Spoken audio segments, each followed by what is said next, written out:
Mirë se vini në kanalin ton, mos harroni të bëni subscribe dhe të klikoni si përzdiles për të marrë njoftimet më të reja. Faleminderit! Mjeku që ditë botën, ja kush nuk duhet të konsumoj kafe turke, ja dëmet që ju shkakton. Kafeja definitivisht mund të përkufizohet si një eliksir shëndetësor, është zbuluar se zvogëlon rrezikun e sëmundjeve të prostatës, zvogëlon rrezikun e dështimit të zemrës dhe madje ul rrezikun e humbjes së dëgjimit. Por për disa njerëz, sipas ekspertëve, kafeja mund të ketë shumë efekte anësore negative sesa pozitive.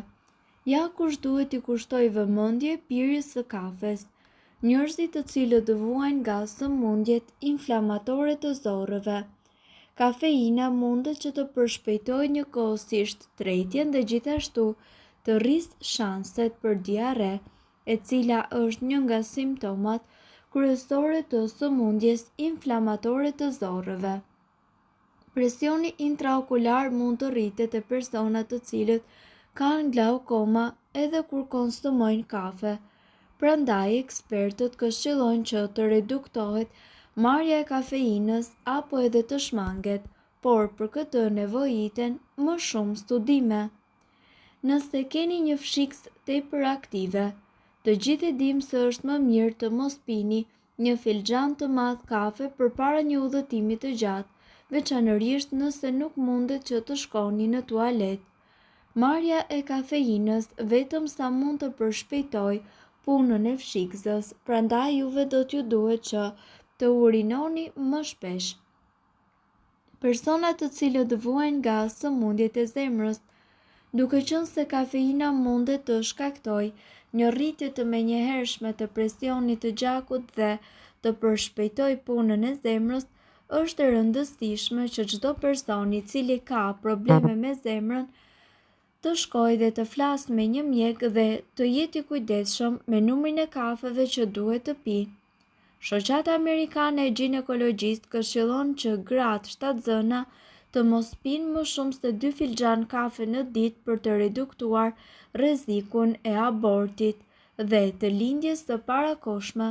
Megjithatë, një studim i publikuar vitin e kaluar thotë se nuk ka sasi të sigurt kafeje për gratë shtatzëna dhe se çdo grua shtatzën duhet të flasë me ginekologun e saj se sa kafe duhet të pi. Duke qenë se kafeina është një stimulues dhe njëkohësisht diuretik, është e mundur që një nënë e cila ushqen me gji të vuajë nga dehidratimi. Prandaj, ekspertët këshillojnë që kafeina të shmanget në këtë fazë ashtu si edhe në shtatzani. Ndërkohë, mund ta filloni çdo ditë me një filxhan kafe, por sigurisht ka disa mënyra të drejta dhe të gabuara për ta pirë atë. Sipas ekspertëve, ndërsa kafeja ka shumë përfitime të provuara shkencërisht, ka edhe disa gabime të zakonshme të cilat ndodhin gjatë pirjes së kafe dhe që mund të ndërhyjnë në nivelet e energjisë, gjumin, hidratimin dhe njëkohësisht shëndetin tuaj të përgjithshëm. Sipas ekspertëve, për t'u siguruar që të përfitoni sa më shumë nga kafeja për shëndetin, ekspertët kanë dhënë mendimin e tyre mbi mënyrat se si mund ju ta pini kafen gabimisht dhe si t'i korrigjoni këto zakone të këqija.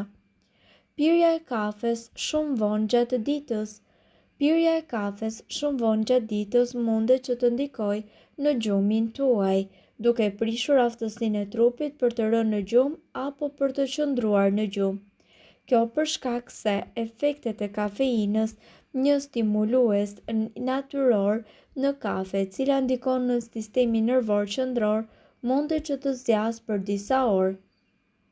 Ulëmtimet gjithashtu kanë treguar se pirja e kafes deri në 6 orë përpara gjumit mundet që ta prishë cilësinë tuaj të gjumit.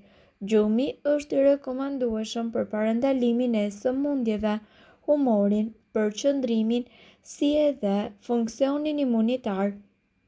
Kështu që rekomandohet të ndërprisni pirjen e kafes të paktën 6 orë para gjumit për të mbështetur një gjumë optimal. Pirja e kafes së pafiltruar.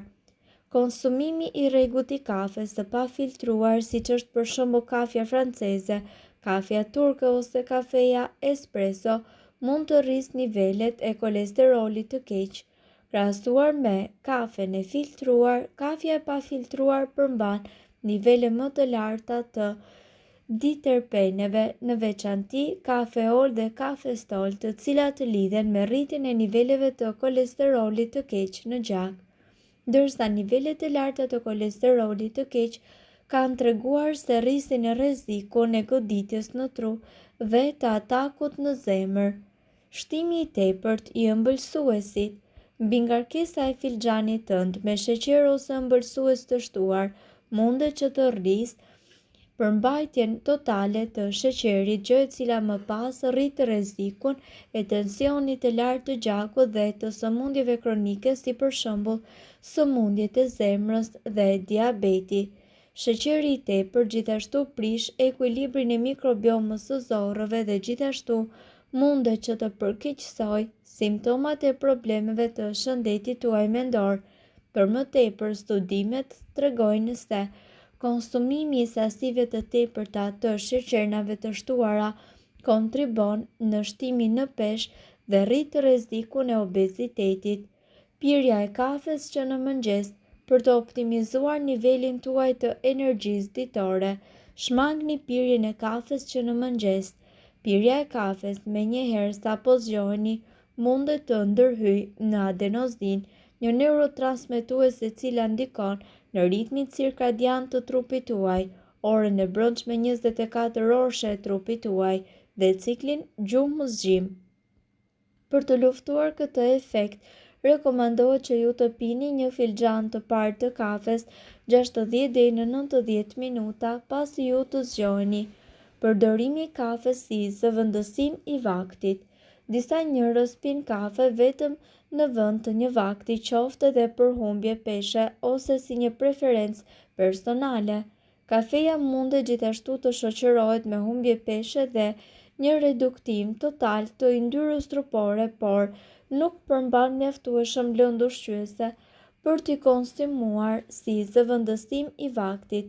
Për të përfituar nga kafeja, ne ju sugjerojmë që ju ta shihoni atë pas një vakti, si në mëngjes, për përfitimet metabolike dhe një kontroll më të mirë të sheqerit tuaj në gjak.